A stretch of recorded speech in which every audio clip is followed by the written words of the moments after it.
오늘 복된 주를 맞아요. 예배에 참석한 모든 분들에게 하나님의 복과 도우심과 문제 해결의 역사가 있는 은총의 시간 되어지기를 주의 이름으로 축원합니다. 오늘 말씀 제목은 인자하신 여호와께 감사하라 라는 제목으로 시편 136편 1절부터 8절의 말씀을 통하여 전하기를 원합니다. 우리는 하나님께 감사해야 되겠고, 더 나아가 내가 예수 믿고 예배자로 또한 직분자로 있음을 감사할 필요가 있습니다.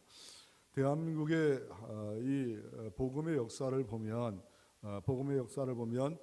지금으로부터 1885년에 언더우드와 아펜셀러가 인천 제물포항을 통해서 옵니다. 머나먼 대서양을 지나 그 풍랑과 그 배의 파도와 이 모든 것을 작은 배를 타고 일본을 도착해서 다시 인천 제물포항으로 들어옵니다. 그때 언더우드는 장로교 선교사였고 아펜셀러는 감리교 선교사로 이 땅에 들어옵니다. 그때가 1885년입니다. 지금으로부터 137년에 최초의 공식적 선교사로 대한민국에 들어옵니다. 아니 그전에도 위클리프로부터 토마스로부터 많은 또 선교 역사는 있었지만 정식적으로 137년에 인천 제물포항에 언더우드와 아펜셀러가 이렇게 들어옵니다. 그리고 아펜셀러는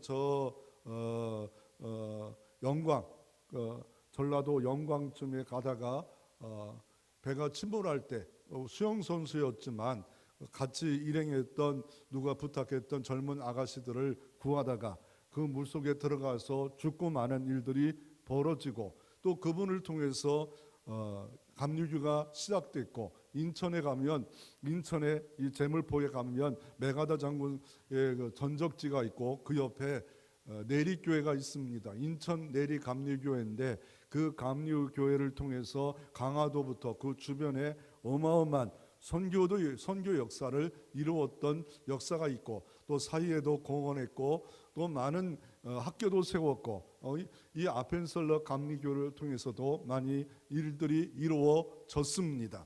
그리고 지금 소개하고 있는 분은 언더우드입니다. 언더우드, 이 장로교를 이 땅에서 와서 시작을 해가지고 그 최초의 교회를 세웠는데, 세문안 교회, 장로교의 최초의 한국의 교회입니다. 이 세문안 교회고, 또 이분이 경신고등학교를 시작했는데 지금은 뭐로 되어 있냐면 연세대학교가 바로 언더우드를 통해서 그 어마어마한 학교를 만들어졌습니다. 그리고 세브란스 병원도 이분의 도움을 통해서 이루어졌습니다. 그리고 YMC가 만들어졌고, 최초의 찬송가를 우리에게 부를 수 있도록 이렇게 했던 일들이 이 언더우드를 통해서 137년에 들어와서, 그리고 그분은 지금 묘지가 어디냐면 서울에 가면 양화진이라는 곳이 있습니다. 그래서 이 성문 안에 외국인이 들어올 수 없다고 그래서 고종 황제가 어떻게 합니까? 성 밖에 바로 이 한강 근처에다가 묘지를 줘서 그곳에서 이 언더우드 선교사가 묘지가 있고 3대째 그곳에 묘지가 묻혀 있다가 61세가 되는 이 사람이 원시로 바꿨다라고 대한민국에 보니까 이분이 61세에 대한민국을 떠나가면서 선교 120년 동안 우리 가문이 4대째 걸쳐서 이곳에서 선교를 했습니다. 그럴 때 그 떠나간다는 소식을 듣고 주변의 지인들이 성별을 합시다. 무슨 성별을 합니까? 우리가 뭐 한다고 성별회 하지 마십시오. 그리고 저는 어느 때 갑니다. 그랬더니 딱 나가봤더니 벌써 떠나가고 다른 비행기를 통해서 떠나가고 아무런 인정도 존중도 환송도 성별도 받지 않고 대한민국에 있었던 모든 것을 대한민국을 위해서 남겨놓고 이제는 어떻습니까? 대한민국이 스스로 자립해서 하나님의 나라 일들을 감당할 수 있기에 그러게 떠나갔어요. 이렇게 선교사들이 떠나갔고 엄청난 선교비가 들어옴으로 말미암아 선교사를 통해서 호남에 경남에 경북에 세웠던 병원들이 처음에는 어마어마하게 힘을 얻었어요. 그러나 기독교 병원들이 외국에서 물자가 안 들어오고 좋은 의사가 안 들어오니까 이제는 몇 개 없이 다 없어지는 역사가 이루어졌습니다. 이 언더우드가 제물포항에 들어오면서 이런 기도를 했습니다. 주님, 메마르고 가난한 이곳 조선 땅, 나무 한 그루도 시원하게 자라지 못하고 이 땅에 저희들을 심으셨습니다. 이분은 가문이 어떤 가문이냐면 언더우드 가문은, 이 가문은 재벌가의 가문입니다. 미국에서 재벌가의 가문인데 하나님이 원래가 인도로 가려다가 하나님이 이쪽으로 선교를 하게 됐어요. 다 준비했다가 어떻게 이쪽에 왔는데 이곳에 왔는데 지금 가문을 보면 그때의 재벌 가문이었고, 형은 큰 장총을 팔아서 돈도 많이 벌었고, 또 믿음도 있는 형, 하나님을 사랑하는 형이 뭘 만들었냐면 여기 보면 타자기가 있어요. 이게 언더우드 타자기입니다. 탁탁탁탁 치는 이 타자기를 발견해서 언더우드가 대한민국에 있을 때 선교비가 어마어마했고, 연희대학교, 연희전문대학부터 이 병원을 만들기 시작할 때 어마어마한 투자가 필요하지 않습니까? 어마어마한 물질이 필요하지 않겠습니까? 그럴 때 이 타자기를 팔아서 그냥 무진장으로 대한민국을 위해서, 동생을 위해서도 선교비를 보냈기 때문에 이만큼 그래도 역사에 기릴 수 있는 것들을 만들었던 것을 볼 수가 있습니다. 누군가의 헌신이에요. 누군가의 미랄이에요. 그래야 뭔가 일들이 이루어지는 것이지, 아니 재벌의 형이 대한민국을 위해서 도와주지 않았다면 이만한 일들이 벌어지지 않았고, 다 모든 게 하나님의 은혜입니다. 저거를 발견했는데 언더우드 타자기라 합니다. 저 타자기가 불티나게 전 세계에 팔림으로 말미암아 어마어마한 부를 계속 이어졌고, 이제 이분들은 1년에 한 번씩 온 가문이 다 한국에 와서 왔다가 가는 그런 일들만 하고 있는 언더우드 가문입니다. 그리고 이 사람이 이렇게 말합니다. 한국인보다 한국인을 더 사랑하는 선교사 언더우드와 언더우드 가문이었다. 저 양화전에 가면 이 언더우드를 보면서 저 외국 사람이, 살만한 사람이, 공부도 잘했던 사람이 왜 대한민국에 와서 복음을 전했을까? 은혜다, 감사하다. 그리고 이런 분들 때문에 내가 예수 믿고 은혜 받았고 구원받았고 기쁨을 얻고 예배드리는 것이 다 은혜다. 그러므로 우리가 돈만 보내는 선교하는 이런 사람이 아니라, 기도하는 선교가 아니라, 나도 이 지역과 온 세계를 위해서 기도하고 직접 뛰는 이런 선교, 전도하는 일들도 우리가 해야 하지 않겠는가 하는 생각을 갖게 됩니다. 그리고 이제 137년이 지나가서 어떤 한 분이, 목사님이 미국에 자주 들어갈 일이 있어서 그런지 몰라도 은혜 가운데 어떻게 합니까? 이분의 그 보낸 교회를 한번 가보고 싶다라는 생각 가운데 문헌을 다 뒤봐도 없다가 발견했습니다. 그게 뭐냐고, 호레이스 언더우드 선교사 파송한 호레이스 언더우드입니다. 언더우드 앞에 호레이스랑 언더우드, 파송한 뉴욕 브루클리 라파레 에브뉴 교회인데, 이 교회에 언더우드의 사진 하나 없어요. 근데 형 사진만 딱 하나 있는데, 뉴욕에 흑인들이 나오는 교회입니다. 이 언더우드를 파송할 당시에는 2천여 명이 모였는데, 이제 137년이 지난 이때 지금은 150여 명의 흑인들, 어르신들만 많이 이렇게 그 사람들만 모여 있는 교회로, 2천여 명이 모였던 교회가 150명으로 줄어든 교회로 현재 있다라고 말을 하고 있습니다.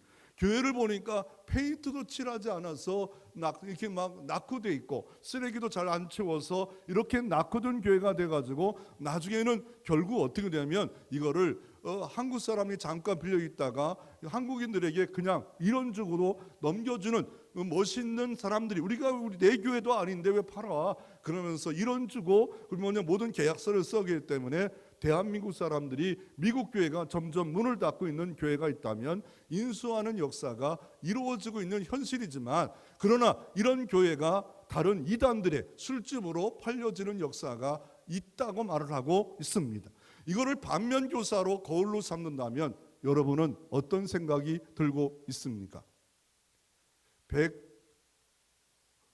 185년 1985년에 지금부터 137년에 어마어마한 교회가 이렇게 줄었다면 여러분의 신앙은 어떻습니까? 여러분의 가정은 어떻습니까? 여러분의 가문은 어떻습니까? 내가 당대 예수 믿고 몇 대에 걸쳐서 예수를 믿고 있는데 그 뒤에 어떤 모습으로 한국교회가 여러분의 가정이 여러분의 가문이 있을 수 있겠냐? 다시 한번 돌아볼 필요가 있는 이런 역사의 거울입니다. 우리가 오늘 말씀의 제목은 인자하신 여호와께 감사하라라는 제목으로 하고 있는데 왜 하냐면 다음 주는 추수감사주일 예배로 저희 교회는 드려집니다.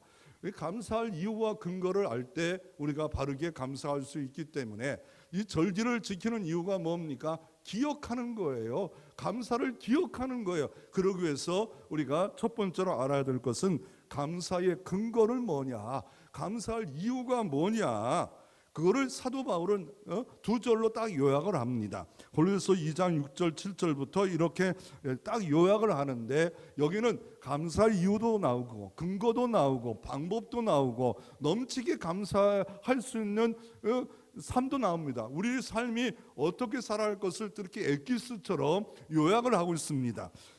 그러므로 너희가 그리스도 예수를 주로 받았으니 그 안에서 행하되 그 안에 뿌리를 박으며 셈을 받아 교훈을 받은 대로 믿음에 굳게 서서 감사함을 넘치게 하라.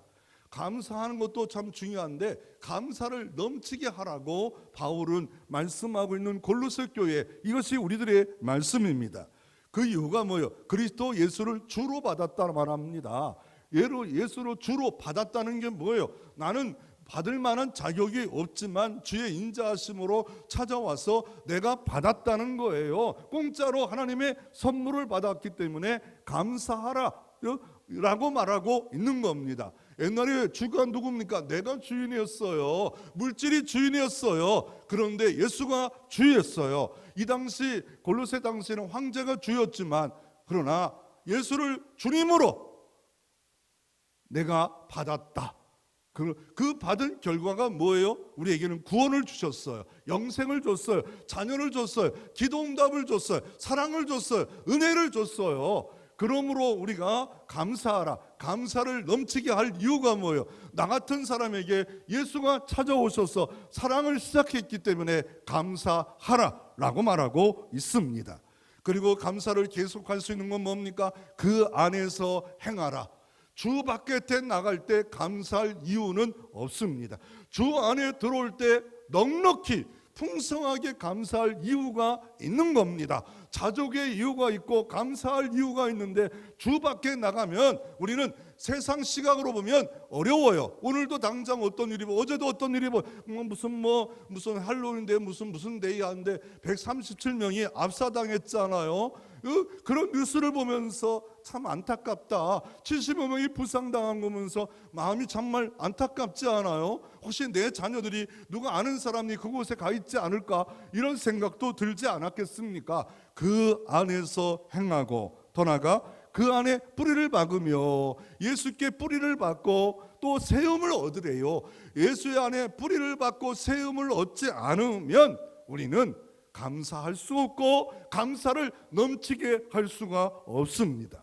그리고 또 하나 이어서 뭐라 말합니까? 교훈을 받은 대로, 감사란 교훈을 받은 대로 감사함을 넘치게 하라. 이 말씀이 여러분 말씀으로 들려오는 시간 되시기를 바랍니다. 그리고 오늘 시편 136편에는 왜 감사하라 말하고 있습니까? 우주의 유일하신 하나님이고 창조주 하나님이고 우리를 건져주시고 더 작게는 뭐예요? 우리의 육체에 밥을 주신 일용할 양식을 주신 하나님께 감사하라. 이게 전체 내용이에요. 시인의 시입니다. 그러면 이 감사의 근거는 뭐예요? 한마디로 말하면 인자하심입니다. 하나님의 인자하심 때문에 감사. 그러면 인자하심이 뭡니까? 인자하심의 원어의 뜻은 뭐길래 우리는 감사의 근거를 여기다가 담고 있나요? 그리고 오늘 시편 136편은 26절로 시를 기록하고 있습니다. 시편을 기록하고 있습니다. 그런데 특이하게 뒤 후렴구에 뭐가 계속 반복되고 있나요? 읽으면서 뭔가 반복되는 게 있다. 그 인자하심이 영원함이로다. 그 인자하심이 영원함이로다. 하나님께 감사하라. 하나님께 감사하라. 여호와께 감사하라. 신들 중에 뛰어난 여호와께 감사하라. 그 인자하심이 영원함이로다. 이게 26번을 계속 왜요? 기막고 있지 말라는 거예요. 생각이 가춘하지 말라는 거예요. 우리는 상황을 보면 감사 못합니다. 자존심을 세우면 감사 못합니다. 시험을 보면 시험 가운데서 감사할 수 없어. 이 땅에 시험 없는 사람이 어디 있어요? 낙심 없는 사람이 없어요. 슬픔 없는 사람이 없어요. 어려움 없는 사람이 오늘 당장 어제도 보면 그런 일이 죽었을 때 그 관련된 100명 정도가 그러면 136명 적어도 13,600명 정도가 슬픔에 깊이 빠질 수밖에 없는 인맥이 있지 않겠습니까? 반복하는 이유가 뭐예요? 우리가 캥이나 칭칭단에 강강수월래 이렇게 하듯이 강조하고 있는 거 아니겠습니까? 강조하고 있는 것이 아니겠습니까? 그래서 그 감사하라. 왜 감사합니까? 염려는 우리에게 당연히 옵니다. 염려 안 할 사람들이 누가 있겠어요? 그래서 사도 바울은 이렇게 말합니다. 아무것도 염려하지 말라. 모든 일에 기도와 간구로 너희 구할 것을 감사함으로 아리라. 그리하면 지각이 뛰어난 하나님이 너희 마음과 생각을 하나님의 평각 샬롬으로 지켜주시리라. 그러므로 염려된 일에 감사로 치환시켜야 돼요. 두려움을 감사로 치환시켜야 돼요. 낙심을 감사로 치환시켜야 돼요. 그 눈이 열려져야 돼요. 그 고백이 있어야 돼요. 그 고백, 그 어떤 거 보느냐, 어떤 거 생각하느냐 달라지잖아. 요새 보니까 국가에서 마약 떡볶이, 마약 빵, 마약 이렇게 들어가는 거 없애야겠다. 왜요? 너무 마약을 너무 좋게 여겨서 청소년들이 너무 마약을 가까이 하는 시대가 되었기 때문에 마약 떡볶이, 마약 무슨 짬뽕, 마약 이런 말들 너무 쓰면 안 된다. 그와 마찬가지로 우리가 뭘 보냐? 그 인자하심을 보고 인자하심을 알고 인자하심을 생각하고 그럴 때 감사의 근거, 이유가 여기에 있음을 말하고 있고 더 나아가 염려를 치환시켜서 감사로 바꿀 수 있는 사람이 될 때 감사할 수 있고 감사가 넘치게 할 수 있고 하나님의 평강이 늘 내 마음을 장악할 수 있는 삶을 살아갈 수 있기 때문에 이렇게 살라라고 말하고 있습니다. 그러므로 우리가 감사하는 이유가 뭡니까? 여호와의 선하심과 인자하심을 알 때 감사할 수 있는 겁니다. 이 안다는 말은 뭐예요? 히브리어로 이게 뭐냐면 야다입니다. 야다라는 말은 남녀가 연인 관계 있을 때 아는 게 아니라 결혼해서 동침으로 아는 겁니다. 1+1이 2가 되는 게 아니라 한 몸 되는 것을 동침해서 실제적으로 체험적으로 아내를 알고 남편을 아는 그런 뜻입니다. 그러므로 이게 이론적으로 아는 게 체험적으로 아는 겁니다. 인자하심을 이론적으로만 지식적으로 아는 게 아니라 내 삶에 여호와는 인자하시다. 이거를 알라라고 말씀하고 있습니다.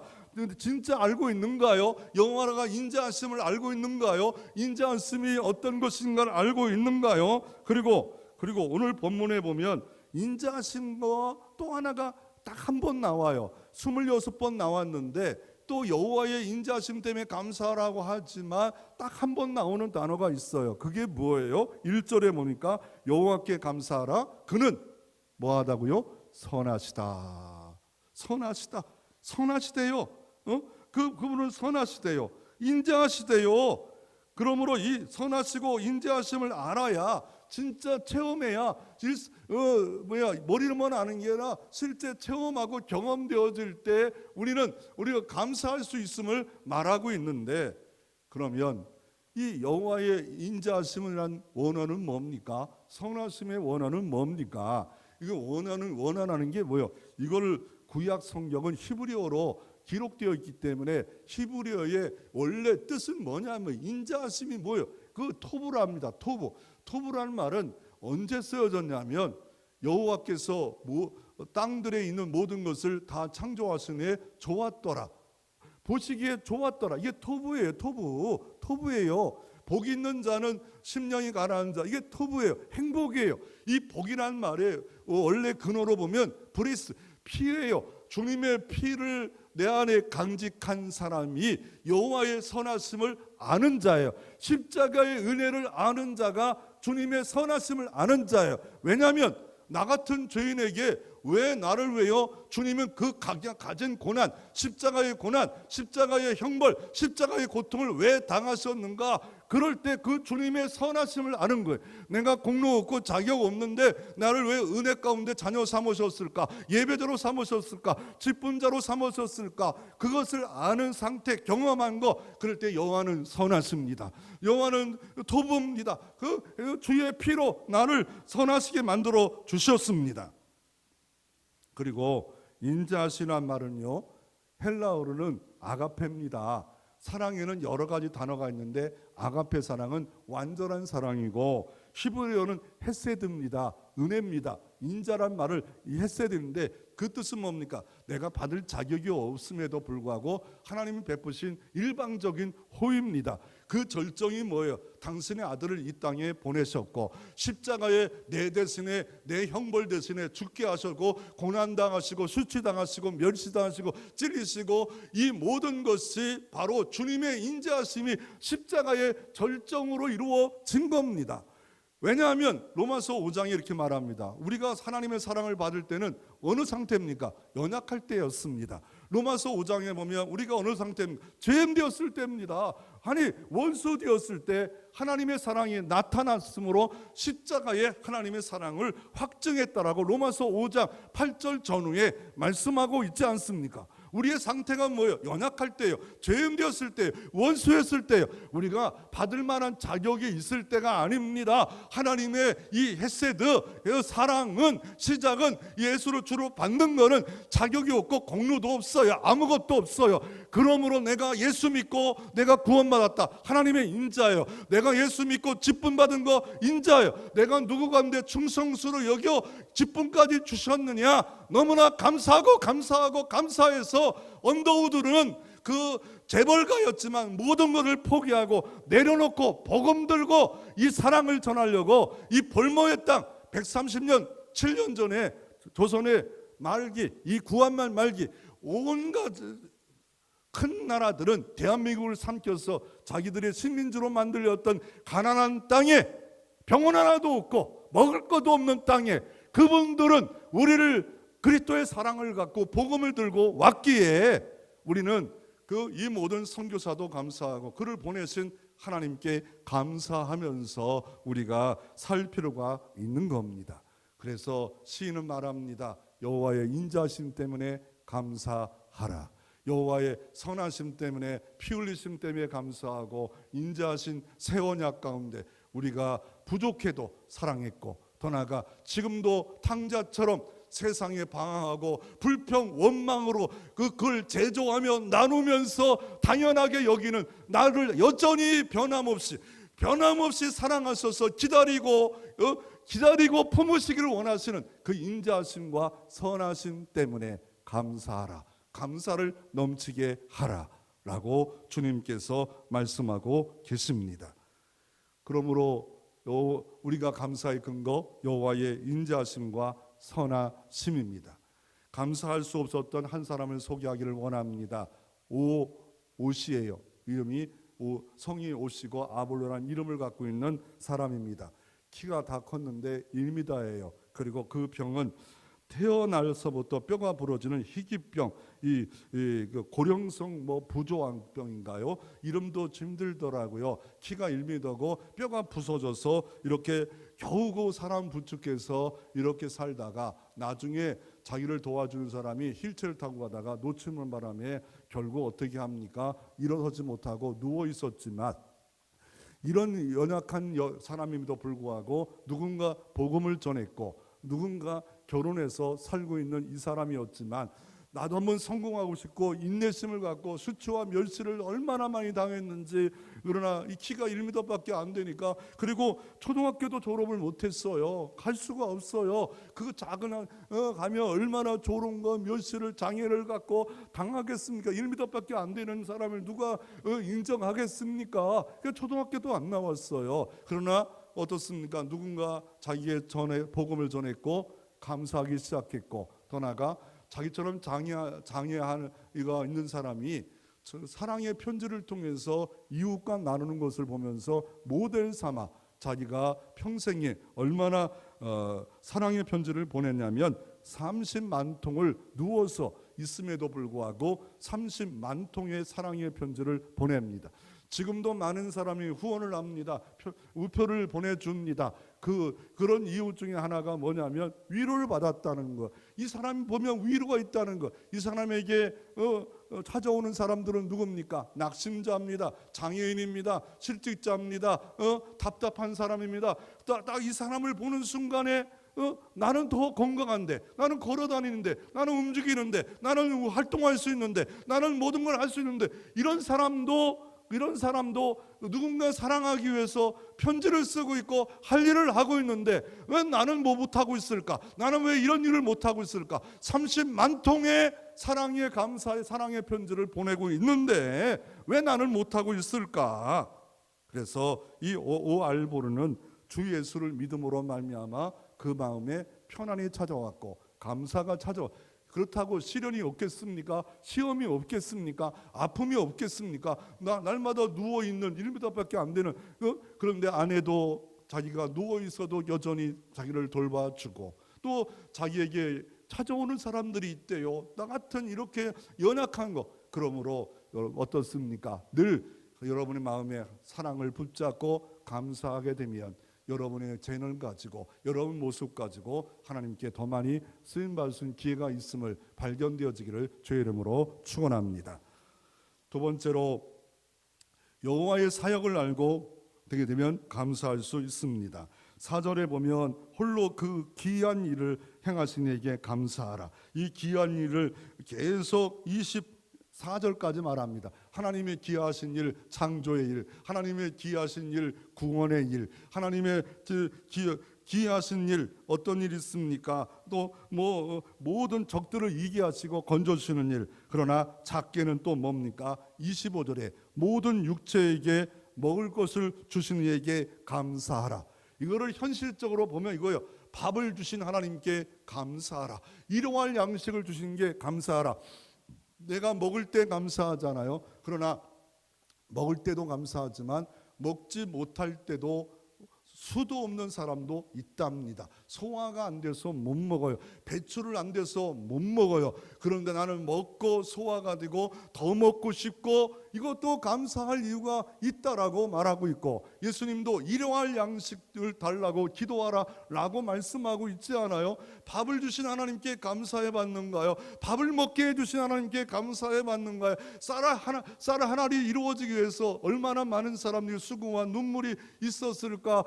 그러면 생각하면서 감사할 수 있을까요? 대단한 거 모든 거 감사하지만 작은 거 감사할 수 있는가요? 한번 우리가 영상을 한번 볼 텐데, 우리는 이 태풍이 오면 감사하지 못하지 않아요? 태풍이 오지 않고는요 바다가 뒤집어지지 않아요. 바다가 새로워지지 않아요. 공기가 새로워지지 않아요. 또 바람이 불어야 이게 나무 사이에 그 뿌리 사이에 틈이 나야 물이 들어가 봄을 맞이할 수 있는 겁니다. 식물이 자라날 수 있는 겁니다. 하나님 바람 주신 이유도, 고난의 바람 주신 이유도 있어. 일상에서 감사할 수 있어야 됩니다. 한번 영상을 좀 보겠습니다.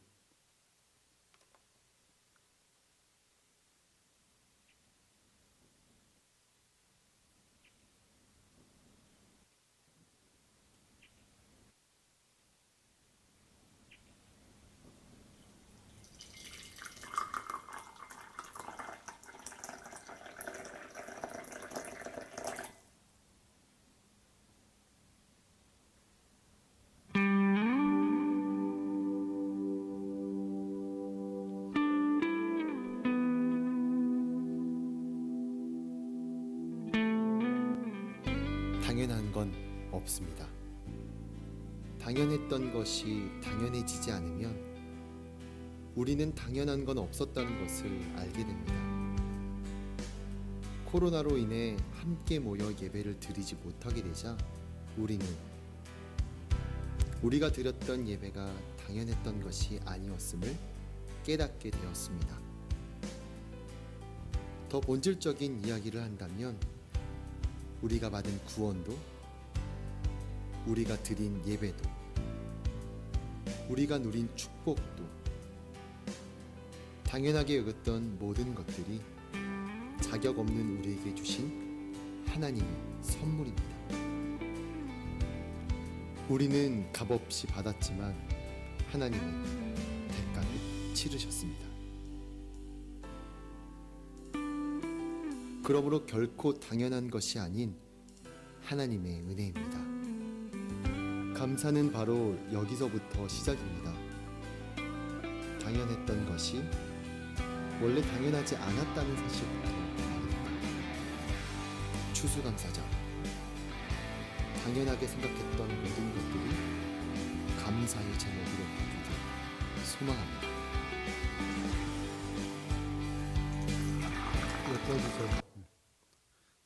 그래서 하나님의 사역을 알고 감사해야 되는데, 오늘 시편 136편은 모세오경이 있습니다. 이걸 토라라 합니다. 율법서라 합니다.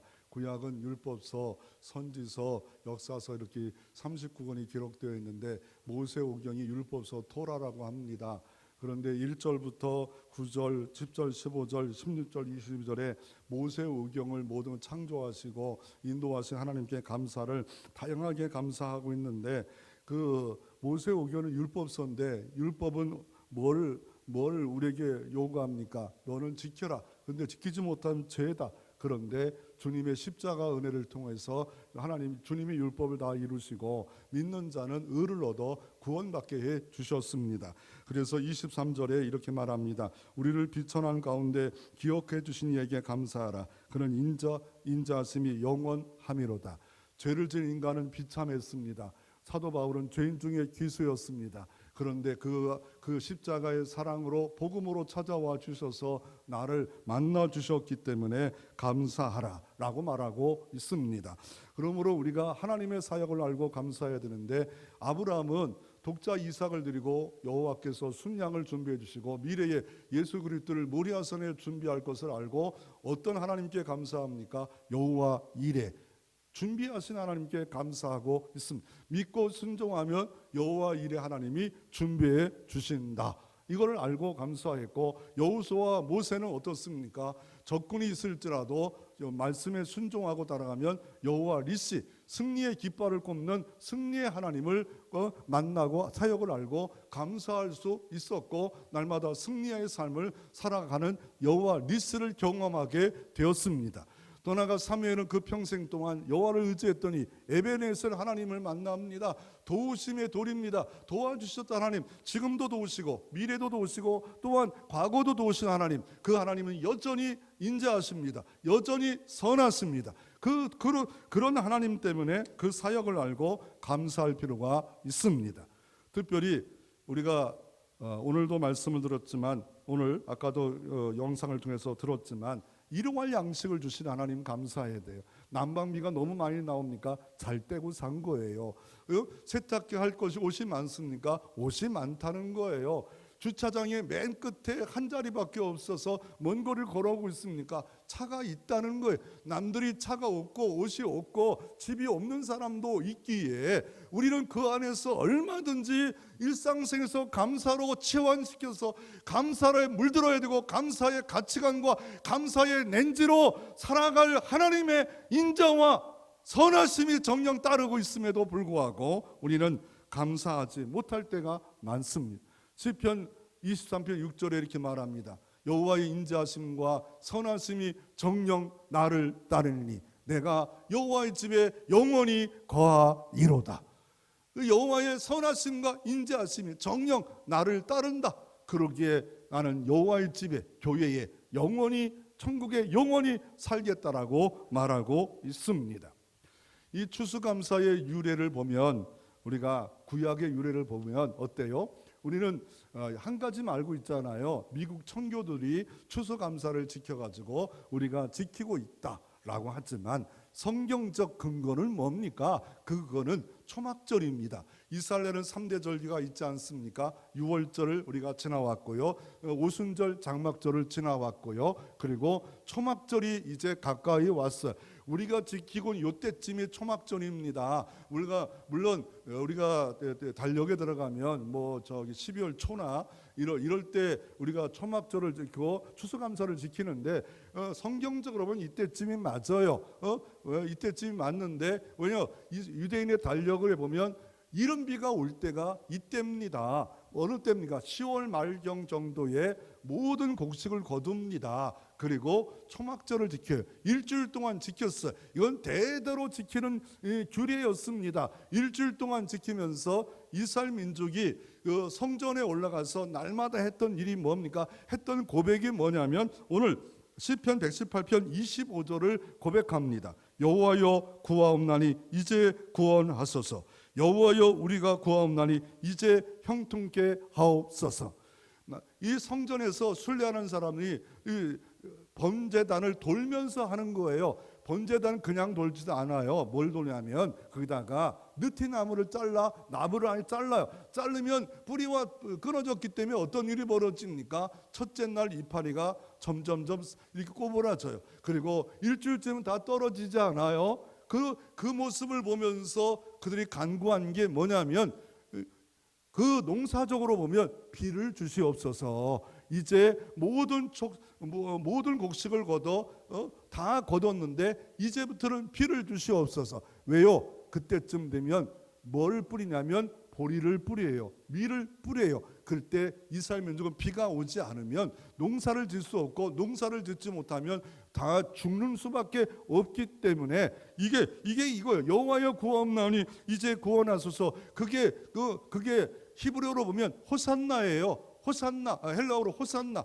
호산나 언제 그랬어요? 예수님이 입성하실 때 작은 나귀 새끼를 타고 있을 때 종려나무 가지를 손에 들고 어떻게 호산나 호산나 이제 구원하소서, 이제 형통케 하옵소서, 이 말씀을 외친 겁니다. 그게 뭐예요? 종교적으로 보면 메시아라는 거예요. 메시아여 우리와 함께 하옵소서. 그래서 형통케 하옵소서, 구원하게 하옵소서. 종교적으로 보면 뭐예요? 이 모든 곡식을 다 거두고 수장절이잖아요. 그런데 영적으로 보면 뭐예요? 우리가 하나님의 알곡이에요. 영원한 천국에 가서 사는 거예요. 일주일 동안 텐트에 살아요. 그러나 영원한 천국을 바라보면서 살기에 영원한 천국 속에서 바라보고 이 텐트를 치면서 우리는 영원한 집이 저 하늘 저 집에 있다.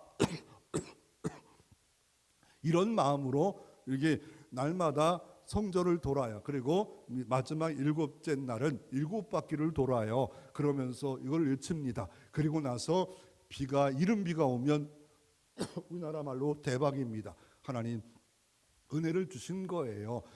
비를 주시는 거예요. 왜냐하면 땅이 석회암 땅이라, 이스라엘 사람들은요 석회암 땅이라 땅이 딱딱해요. 그런데 비가 오기만 하면 꽃이 핍니다. 그리고 식물을 심을 수 있는 겁니다. 그러므로 때에 맞춰 비를 주세요. 때에 맞춰 비를 주세요. 때에 맞춰 구원해 주세요. 그렇게 의지한 마음으로 이 추수감사절을 지키는 것. 그러므로 우리가 지킬 때 올해 한 해 하나님 은혜를 주셨고 새해 한 해도 하나님 구원해 주시고 형통의 은혜를 주시옵소서. 이런 하나님의 사역과 능력을 알고 우리가 구원해야겠지만, 그러나 이스라엘 민족은 호산나 호산나 하다가 예수님이 십자가에 죽으시니까 다 부인하고 배반하지 않아요.